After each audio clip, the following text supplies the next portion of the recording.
నమస్కారం. నా పేరు ప్రియాంక.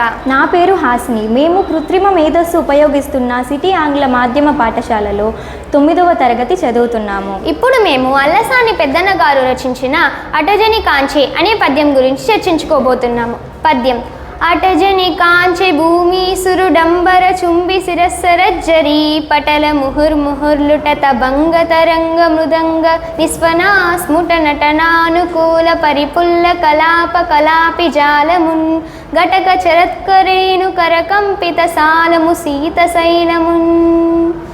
ఇప్పుడు మనం ఈ పద్యానికి భావం తెలుసుకుందాం.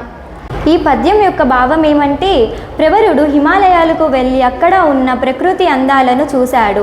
అక్కడ ఆకాశానికి తాకుతున్న పర్వతాలున్నాయి. ఆ పర్వతాల కొన నుండి ప్రవహిస్తున్న సెలయేర్లు మాటి మాటికి దొర్లుతూ సెలయేర్ల కెరటాల మధ్య ఆ ధ్వనులను అనుగుణంగా పించం విప్పి నాట్యమాడుతున్న నెమళ్ళున్నాయి. ఆ పర్వతం మధ్యములో ఉన్న ఆడ ఏనుగులచే కదల్చబడిన చెట్లు గల ప్రదేశములున్నాయని ఈ పద్యం యొక్క భావం. మాకు ఈ అవకాశాన్ని ఇచ్చిన city English medium high school .ai మేనేజ్మెంట్కు మా హృదయపూర్వక ధన్యవాదాలు.